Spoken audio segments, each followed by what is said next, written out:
வந்துச்சு. ரெண்டாம் தரம் எழுப்புறாராம். அவன் வீட்டில் தான் நம்ம மல்லடிச்சுன்னுக்கிறோம் இதுங்க கிட்ட அப்படின்னா, ஆண்டவரும் நம்ம கிட்ட மல்ல அடிக்கிறாரு பாருங்க. இதுங்க கிட்ட இது இப்போ அப்போவே ஆண்டவர் பாருங்க தட்டி எழுப்புறாரு, ஏந்துங்கப்பா, உற்சாகப்படுத்துறாரு.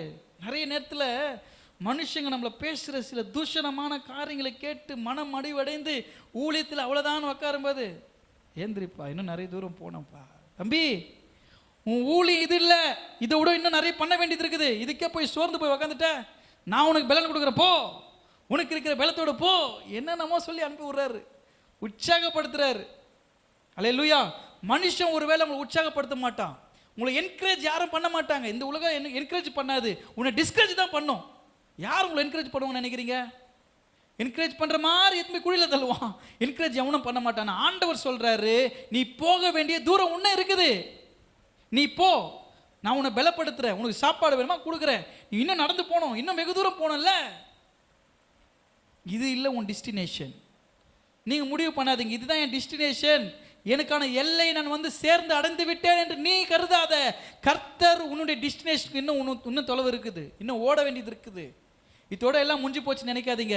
கர்த்தர் இந்த அதிகாலை நேரத்தில், இந்த வெடி காலத்தில் கர்த்தர் உங்களை தட்டி எழுப்புறாரு. உன்னுடைய டெஸ்டினேஷன் இது கிடையாது, இன்னும் நீ எழுந்து போகணும், இன்னும் பல தூரங்கள் நீ போக வேண்டியது இருக்குது. இந்த தூரத்திலேயே நடந்த பிரச்சனைகளை பார்த்து அமர்ந்துடாத, இங்க நடந்த பிரச்சனைகளை பார்த்து சோர்ந்து போயிடாத. ஆனா உனக்கு இதை விட பெரிய முடிவுகள், பெரிய நன்மைகள், பெரிய ஆசீர்வாதங்கள் காத்திருக்குது. இன்னும் லக்கை நோக்கி ஓடு. அல்லேலூயா. உற்சாகப்படுத்துறாரு. அவருக்கு நல்ல சாப்பாடு கொடுத்து எழுப்பி அனுப்பி விட்டார், போப்பா அப்படின்ட்டு. இன்னைக்கு உங்களை உற்சாகப்படுத்துறாரு. என் அன்பு சகோதரனே சகோதரியே, ஊழியத்தில், குடும்பத்தில், படிக்கிற இடத்துல, வேலை செய்கிற இடத்துல மனுஷர்கள் பேசின தூஷணமான வார்த்தைகள், மனமடிவான வார்த்தைகளை கேட்டு இவ்வளவுதான் எல்லாம் முடிந்து போனது நீ அமர்ந்து கொண்டிருப்பா என்றால், கர்த்தர் உன்னை உற்சாகப்படுத்த, எழும்பி போ, இன்னும் ரொம்ப தூரம் போடும். இன்னைக்கு உன் வாழ்க்கை முடிஞ்சிருதுன்னு நீ நினைக்காத, இன்னும் பல நாட்கள் நீ போக வேண்டியது இருக்குது. நீ போய் சேரும் பொழுது உன் முடிவிலே உனக்கு நன்மை உண்டு, ஆசீர்வாதம் உண்டு. அல்லேலூயா. கூடுமானம் மட்டும் உங்களை சார்ந்தவர்களை நீங்கள் உற்சாகப்படுத்துங்க. ஒரு குழந்தை ஒரு காரியம் பண்ணுதுன்னா, சி நீ என்னத்துக்கு இது பண்ணுகிற அப்படி சொல்லாதீங்க. பரவாயில்லம்மா, நான் செய்ய முடியாத நீ செஞ்சிருக்கிறியே. நம்ம கூட இருக்கிற ஒரு சகோதரர் ஒரு விஷயத்த சொல்லும்போது, போ சும்மா எதனா ஒன்று சொல்லிருக்காத, அப்படியே பிரதர், ரொம்ப நல்லது பிரதர், கண்டிப்பாக உங்களுக்காக ஜெபம் பண்ணுறேன், இன்னும் கர்த்தர் உங்களை கொண்டு செய்வார், சொல்லுங்க, பழகுங்க. ஒரு சகோதரி சொல்லும்போது, எது எப்போ பார்த்தாலும் வந்து ஒன்று அதுன்னு கிடக்குது, இது சொல்லாதீங்க. யார்கிட்டையும் சொல்ல முடியல, அழுகி யாரும் கேட்க மாட்டேதான் உங்ககிட்ட சொல்கிறாங்க. நீங்களும் அப்படி சொல்லிட்டீங்கன்னா அந்த மனக்குமுறல்கள் அப்படியே ஒரு நாளைக்கு பஸ்ட் ஆகும்போது தான் ஹார்ட் அட்டாக் வர்றது. உங்ககிட்ட யாருன்னா என்கிட்ட இருக்கிற ஹேபிட்னு தெரியுமா, யாருன்னா பேசுறதுக்கு, அதனால தாங்க தினமும் சர்ச்சு மூஞ்சி 2 மணி நேரம் நிற்கிறேன். நான் உங்களை 11:30 மணிக்கெலாம் அமுச்சிட்டு நான் வீட்டுக்கு சாப்பிட போகும்போது 2:30 மணி. ஏன்னா எல்லாரும் அவ்வளோ கதை என்கிட்ட நிற்க வச்சே சொல்லுவாங்க. ஒரு பரிதாபம், ஒரு ஈபி இருக்கும் கூட இருக்காது. இந்த பாஸ்ட்டு 1 மணி நேரம் நின்று பிரசங்கம் பண்ணுறாரு, திரும்ப அங்கே அவ்வளோ நேரம் 2 மணி நேரம் நிற்க வைக்கிறமேன்ற ஒரு மனசாட்சி இல்லாமல் அவங்க அவ்வளோ நேரம் என்கிட்ட எல்லாத்தையும் பேசுவாங்க. எனக்கு கால்வலி இருக்க தான் செய்யும், ஆனால் அவங்க என்கிட்ட பேசும்பொழுது ஆவியானவர் பலப்படுத்துவார். அவங்க உங்ககிட்ட சொல்ல வர்றது நீ அமைதியாக கேளுப்பா, அவங்க யார்கிட்டையும் சொல்ல முடியாத உங்ககிட்ட சொல்லிட்டு இருக்கிறாங்க, கால் வலிக்குது அப்படி இப்படின்னு போய் உக்காந்துட போகிறேன், நான் உன்னை பலப்படுத்துகிறேன், உன் கால்களை பலப்படுத்துகிறேன், நின்று கேளு. 2:30 மணிக்கு ஒரு நாள் போய் சாப்பிட்டேன், 1:30 மணிக்கு ஒரு நாள் போய் சாப்பிட்டேன், எனக்கு நான் சோர்ந்தே போல, நான் உங்களை உற்சாகப்படுத்துகிறேன், 3 மணி வரைக்கும் நிற்க வச்சிடாதீங்க. சொல்லுங்க, உங்கள் பிரச்சனையை சொல்லுங்க. நான் எப்பவுமே இங்கே தான் இருக்கிறேன், எப்பவுமே இங்கே தான் இருக்கிறேன். ஒரே ஞாயிற்றுக்கிழமை வந்து எல்லாத்தையும் கொட்டு போயிடாதீங்க, இங்கே தான் இருக்கிறேன். அங்கே ஜெபம் பண்ணுங்க, இருங்க. உங்களுடைய சபை, உங்களுடைய ஊழியம் உங்களை உற்சாகப்படுத்துகிற ஆண்டவருக்குள்ளாக உங்களுடைய சபை, உங்களுடைய ஊழியம், ஆண்டவர்களுக்கு கொடுத்துருக்கிற பாரம் நீங்கள் பகிர்ந்து கொள்ளுங்க. ஜெப குறிப்பு எழுதி வச்சுட்டு போங்க. உங்களுக்காக முழங்கால் படிட்டு அழுது ஜெபம் பண்ணுறதுக்கு நாங்கள் இருக்கிறோம். கர்த்தர் உங்கள் பிரச்சனைகளை மாற்றுவார். அதனால் நான் சொல்கிறத யாரும் கேட்க மாட்டுறாங்களே அப்படின்னா நான் உட்கார வச்சுட்டு நீங்கள் பேசினிருங்க, நான் கேட்குறேன். அப்படி என் மேலே நம்பிக்கை இல்லை, என்னை விட்டுருங்க, ஓரமாக விட்டுட்டு ஆண்டவர்கிட்ட உட்காந்து சொல்லுங்க. அவர் நல்லா கேட்பாருங்க. யாரு கேட்கலனாலும் நல்லா லிசன் பண்ணக்கூடியவர் யாரு? உங்கள் வாயில் என்ன சொல்ல போகிறீங்களோ நான் காத்துனுக்கிறாரு. நீங்கள் தான் அவருடைய வார்த்தை காத்துன்னு இருக்க மாட்டீங்க. பிரசங்கம் ஸ்டார்ட் பண்ணும்போதே ஆண்ணுவோம். ஆனால் ஆண்டவர் நீ பேசும்பொழுது கொட்டாய் வந்துச்சுன்னா கூட பேசுனா டிஸ்டர்ப் ஆகிடும், ஒரு அப்படி பண்ணிட்டா நீ மன கஷ்டப்படுவேன்றதுனால சில பேர் கேட்டுன்னு இருப்பாங்க. அதனால் ஆண்டவர் உங்களை உற்சாகப்படுத்துகிறாரு. நீங்கள் பேசுகிறது ஆண்டவர் கேட்பார். இதுதான் உங்களுது. நீங்கள் முடிச்சுக்காதீங்க. எதையுமே நம்மளுக்கு முடிஞ்சு போச்சு நீங்கள் நினைக்காதீங்க. உங்களுக்கு தொடக்கத்தை கர்த்தர் வச்சிருக்கிறார். அல்லேலூயா. சரியாம்மா, தொடக்கம் இருக்குது, முடிஞ்சு போச்சுன்னு நினைக்காத. இது இல்லை உன் டெஸ்டினேஷன். எழுந்து ஓடு. கிறிஸ்மஸ் வருது. எண்ணிப்பார் எண்ணிப்பார் எண்ணிப்பார். இது கேடு சோர்ந்து போயிட்டுன்னா சொல்லுவாங்க, இதுக்கு வேற வேலையே கிடையாது, வந்துச்சு பாஸ்டர் சொன்னாருன்ட்டு நோட்டு தூக்கின்னு டோக்கனை தூக்கி விட்டுரு. நீ போக வேண்டிய தூரம் இருக்குது. அது எங்களோடு கூட ஊழியத்தில் ஓடி வரணும். சரியா? நல்ல பிள்ளை. ஆண்டவர் பலப்படுத்துறாரு, உற்சாகப்படுத்துறாரு உங்களை. நீங்கள் எதுக்குமே சோர்ந்து போகாதீங்க. உங்கள் ஆவிக்குரிய வாழ்க்கையில் ஒருவேளை எனக்கெல்லாம் அபிஷேகம் கிடைக்காது, எனக்கெல்லாம் வழிநடத்தல் கிடைக்காது, எனக்கெல்லாம் ஊழிய அழைப்பு இல்லை, நான் சும்மா சும்மா பாஸ்ட் என்னை என்கரேஜ் பண்ணுறதால என்னை மோட்டிவ் பண்ணதால பண்ணிட்டு இருக்கிறேன் அப்படின்னு நீங்கள் நினைக்காதீங்க. எந்த பாஸ்டரும் எந்த ஊழியக்காரனும் சும்மாலாம் யாரையும் மோட்டிவேட் பண்ண மாட்டாங்க, சும்மாலாம் சொல்ல மாட்டாங்க. கர்த்தர் சொன்னதான் சொல்லுவாங்களே. கர்த்தர் உங்களுக்கு சொன்னதுனால தான் சொல்கிறாங்க, நீங்கள் எழும்பி போங்க. கர்த்தர் உங்களை கொண்டு சபையை கட்டுவார், உங்களை கொண்டு ஆத்துமாக்களை கட்டுவார், உங்களை கொண்டு ராஜ்யத்தை கட்டுவார், உங்களை கொண்டு பெரிய தோட்டத்தை உருவாக்குவார். அல்லேலூயா. நீங்கள் விதைக்கிற விதைகள் 1 30 1 60 1 100 பலன் கொடுக்கும். நீங்கள் படுகிற பிரயாசங்களுக்கெல்லாம் பலன் உண்டு. ஆகவே ஆண்டுடைய சமூகத்திலிருந்து நான் உங்களை உற்சாகப்படுத்துகிறேன். கர்த்தர் உங்களை உற்சாகப்படுத்துகிறார். உங்களோடு கூட இருக்கிற சகோதர சகோதரிகளை உற்சாகப்படுத்துங்க. நீங்கள் பெற்ற பிள்ளைகள் ஒரு காரியத்தை செய்யும்போது அவங்களை உற்சாகப்படுத்துங்க. சபைக்குன்னு ஒரு காரியத்தை செய்யும்போது அவங்களை உற்சாகப்படுத்துங்க. ஊழியத்தின் ஒரு காரியத்தை செய்யும்போது உற்சாகப்படுத்துங்க. அவங்களை டிஸ்கரேஜ் பண்ணாதீங்க.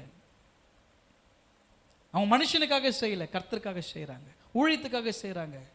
அதனால் நீங்கள் மற்றவர்களையும் உங்களை சார்ந்தவர்களையும் ஊக்கப்படுத்துகிற, நம்ம எப்படி கர்த்தர் நம்மளை ஊக்கப்படுத்துகிறாரோ அது மாதிரி நம்ம என்ன பண்ண, மற்றவங்கள உற்சாகப்படுத்தணும். கை கொடுத்து கேளுங்க, தீர்மானம் பண்ணுங்க.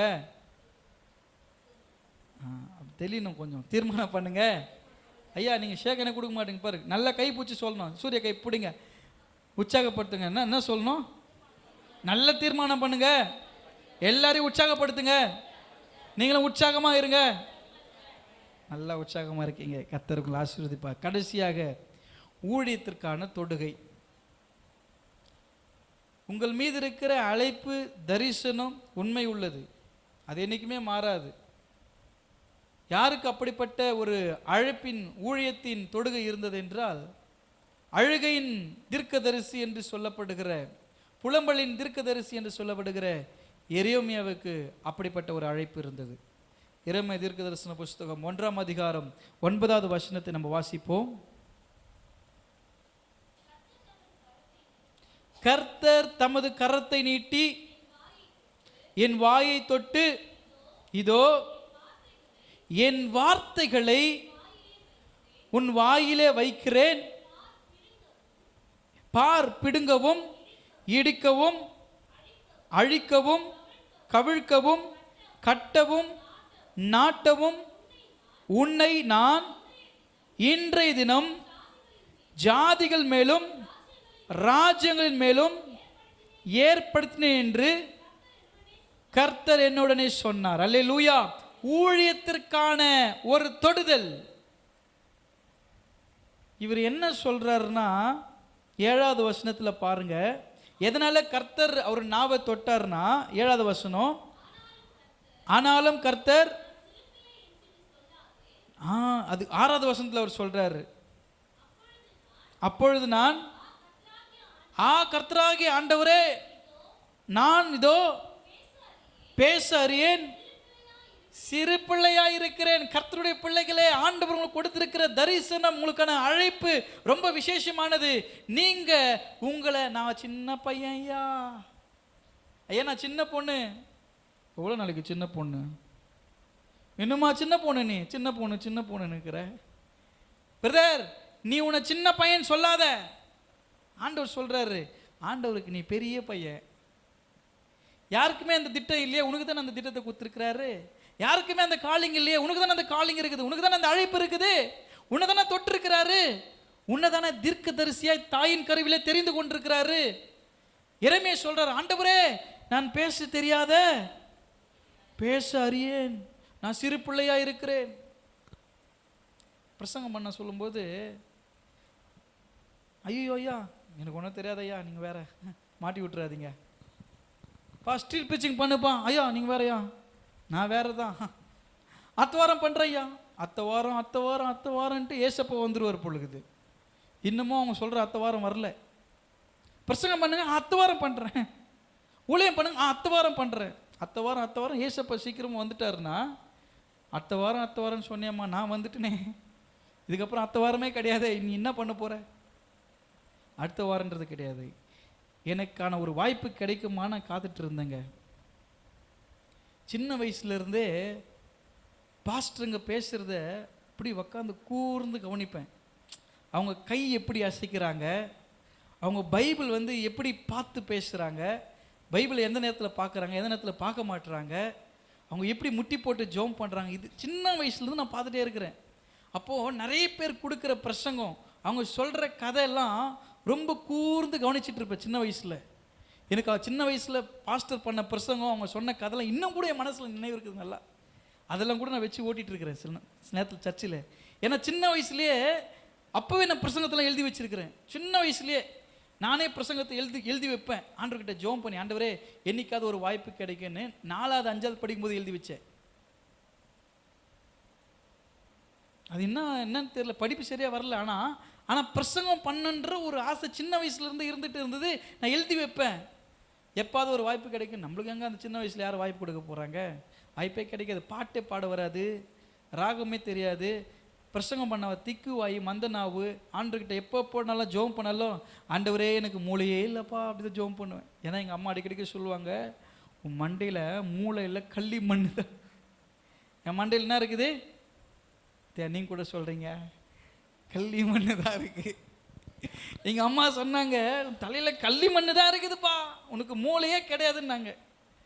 நான் அதை நம்பிட்டேன். ஒருவேளை எனக்கு கள்ளி மண் தான் இருக்குது போல். ஆண்டவர்கிட்ட போயிட்டு அப்படி தான் ஜெபம் பண்ணுவேன், ஆண்டவரே சாலமோன் ராஜா குத்த மாதிரி ஞானத்தை கொடுங்கப்பா, ஞாபகம் மருதி நிறைய இருக்குது, தலையில் கள்ளி மண் இருக்குது, நல்ல மூளை கொடுங்கப்பா. ஜெபம் பண்ணியிருக்கிறேன். எனக்கு திக்குவாயி மந்தனாவு, உங்களுக்கு தெரியாதுல்ல உங்கள் பாஸ்டர் திக்குவாயின்ட்டு. எனக்கு திக்குவாயிங்க, எனக்கு பேச்சு சரியாக வராது, வார்த்தையை படிக்கிறது எனக்கு சரியாக வராது, எனக்கு திக்குவாய். எனக்கு என்ன திக்குவாயின்னு தான் சொல்லுவோம், திக்குவாயை வந்துட்டான்டான்னுவாங்க. திக்குவாயி மந்தனாவு தாத்தா அப்படிதான் நம்ம கோழி அப்படின்வாங்களே, அந்த மாதிரி தான் நம்ம கதை. ஆனால் கடவுள் பாருங்களேன், திக்குவாய் ஆண்டவரே, மந்தனாவு ஆண்டவரே. நான் எங்கே பிரசங்கம், நம்ம பிரசங்கம் பண்ணால் கேட்பாங்க, அப்படி இல்லை. கர்த்தர் தொட்டார்னா அவன் சிறியவனோ பெரியவனோ அவன் வாயிலிருந்து வார்த்தைகள் வரும். அல்லேலூயா. என்னுடைய செய்தியை பிரசங்கத்தை நான் படிச்சுதானே ஊரிஸ் காலேஜில் தான் ஃபஸ்ட்டு முறை நான் பிரசங்கம் பண்ணுறேனே. சேப்பலில் ஃபஸ்ட்டு பிரசங்கம் அங்கே பண்ணேன். அதுக்கப்புறமா வெளியில் பண்ண ஃபஸ்ட்டு பிரசங்கம் ஆர்னி பையூர் காலனியில் ஐஒய்பிஎஃப் ஊழியத்தில் ஒரு ஊழியத்தின் மூலமாக, ஒரு அண்ணன் மூலமாக ஊழியத்துக்கு அழைக்கப்பட்ட அங்கே ஃபஸ்ட்டு பிரசங்கம் பண்ணேன் யோசேப்பை பற்றி. அப்போ யோசேப்பை பற்றி மெசேஜ் எடுத்து வச்சுட்டு இருந்தேன். எதுக்காக சொல்கிறேன்னா, அந்த வயசில் நான் ஆயத்தமாக இருந்தேன், ஒரு வாய்ப்பு கிடைச்சா பிரசங்கம் பண்ணிடலான்ட்டு. இன்றைக்கி பல முறை கர்த்தர் உங்களுக்கு வாய்ப்பு கொடுத்தாரு, பல முறை கொடுத்துக்கிட்டே இருக்கிறாரு. இந்த முறை வேணாம், அத்த முறை வேணா பிரதர், வேணா சிஸ்டர். உங்களுக்கு கர்த்தர் கொடுத்துருக்கிற அழைப்பு, உங்களுக்கு கொடுத்துருக்கிற தரிசனம் யாருக்குமே கிடைக்கலையே. சபையில் எவ்வளோ பேர் இருக்கிறாங்க, அவங்களுக்கு கொடுக்கலையே. உங்களுக்கு தானே கர்த்தர் கொடுத்துருக்குறாரு, உங்களுக்கு தானே இந்த வாய்ப்பை ஏற்படுத்தி கொடுத்துருக்கிறாரு. உங்கள் நாவை தானே தொடுறாரு. நான் சிறு பிள்ளை நீ சொல்லாத, நான் சிறு பையன் நீ சொல்லாத. ஆண்டவர் சொல்றாருங்க பாருங்க, ஆனாலும் கர்த்தர் நான் சிறு பிள்ளை என்று நீ சொல்ல வேண்டாம், நான் உன்னை அனுப்புகிற எல்லாரிடத்திலும் நீ போய். இதை தாங்க பண்ணிட்டு இருக்கிற இன்ன வரைக்கும் ஊழியக்காரங்க. ஊழியக்காரங்களை கர்த்தர் எதற்காக தெரிந்து கொண்டாரோ, நான் உனக்கு என்ன சொல்றேனோ அதை போய் சொல்லு, அதுதான் உன் வேலை. நீ வேற எதுவும் கூட்டு கீட்டி கொஞ்சம் மேக்கப் பண்ணிலாம் சொல்லாத. நான் என்ன சொல்றேன்னு அப்படி சொல்லு. அவங்க ஏத்துக்கணும் இல்லை கழுத்துக்கு வச்சா வாங்கிக்கோ, பாராட்டினாலும் வாங்கிக்கோ, சொல்லுன்னா சொல்லிடு, அவ்வளோதான். சொல்லி பிரசங்கம் பண்ணி திரும்ப கூப்பிடாத இடங்களும் உண்டு என் ஊழியத்தில். என்னை அழைச்ச அழைப்பில் ஒரே பிரசங்கத்தோட என்னை அப்படியே ஸ்டாப் பண்ணிட்டாங்க. தயவு செஞ்சு இனிமேல் எங்கள் சர்ச்சுக்கு வந்துடாதீங்க பாஸ்டர். என் நிறைய பேருக்கு கர்த்தர் சொல்கிறத சொன்னால் அவங்களுக்கு பிடிக்காது. ஊழியக்காரர் சொன்னார், ஐயா என்னால் பேச முடியாத காரியத்தை ஆண்டவர் உங்களை கொண்டு பேசிட்டார், ரொம்ப சந்தோஷப்பட்டார். அவர் அத்தை முறை வாங்கன்றாரு. கமிட்டி மெம்பர் காணை கொடுத்துட்டு, தயவு செஞ்சு இன்னொரு முறை எங்கள் சர்ச்சுக்கு வரணும்னு நினைக்காதீங்க ஐயான்ட்டார். கர்த்தருக்கு ஸ்தோத்திரம். நான் அதை பற்றி யோசிக்கவே இல்லை. அது இல்லைன்னா இன்னொரு சபைக்கு கொண்டு போகிறார். அந்த மாதிரி ஒரு 4-5 சர்ச்சில் என்னை வரவானான்னு சொன்னாங்க. பிரசங்க அதாவது ஒரு சொல்லுவாங்க ப்ராஸ்பரிட்டியை பேசுகிற ஒரு பிரசங்கமாக இல்லை. கர்த்தர் சொல்லுகிறதை உள்ளதை என்றும் ப்ராஸ்பரிட்டி எல்லாம் பேசுகிறாங்க. செழிப்பு பற்றி எல்லாம் பேசிகிட்டு இருக்கிறாங்க. நானும் செழிப்பு பற்றி தான் பேசுகிறேன். ஆனால் என்ன ஒன்று, இது பண்ணால் தான் செழிப்பு வரும்னு சொல்கிறோம். அது பிடிக்க மாட்டேது. வெறும் செழிப்பை மட்டும் பேசுனா, ஆசீர்வாதத்தை மட்டும் காட்டிட்டு இப்படி காட்டி இப்படி எடுத்துன்னு போயிட்டா எப்படி இருக்குது? அது உங்கள் கையில் எடுத்துட்டு நீங்கள் எடுத்துன்னு போகிறது எப்படி இருக்குது? அதுதான் வழி, அதுதான் பிரசங்கிக்கிற, அதுதான் கர்த்தர் சொல்கிறாரு. நான் உனக்கு சொல்கிறத, உனக்கு பேச சொல்கிறத நீ பேசு, அவ்வளோதான். நீ யாருக்கு முன்னாடி நிற்கிறன்றதை பார்த்து பயப்படாத. அவங்க எப்படிப்பட்ட அதிகாரத்தினா இருக்கலாம், எவ்வளோ பெரிய ஆளானா இருக்கலாம். ஆனால் நான் உன்னிலிருந்து உன் நாவை நான் தொட்ட பிறகு நான் என்ன பேசுறனோ அதை நீ பேசு. அல்லேலூயா. தீர்க்கதரிசியாய் அவர் ஆண்டவர் தொட்டார். கர்த்தர் கரத்தை நீட்டி என் வாயை தொட்டு, இதோ என் வார்த்தைகள் என் வாயிலே வைக்கிறேன். கர்த்தர் உங்கள் வாய்களில் வார்த்தைகளை வைத்திருக்கிறார். புறப்பட்டு போங்க, ஆண்டவருக்காக ஊழியம் பண்ணுங்க. உங்களை கொண்டு கர்த்தர் பெரிய காரியங்களை செய்வார். இது சாதாரணமான ஒரு வார்த்தையை நீங்கள் நினைக்காதீங்க. உங்களை கொண்டு கர்த்தர் பெரிய திட்டங்களை வைத்திருக்கிறார். ஆமென். வார்த்தைகளை சிந்தித்து செயல்படுங்கள். கர்த்தர் உங்களையும் குடும்பங்களையும் ஆசீர்வதிப்பார். கர்த்தரின் தொடுகை ஏற்படுத்திய மாற்றங்கள், உயர்த்தும் தொடுகை.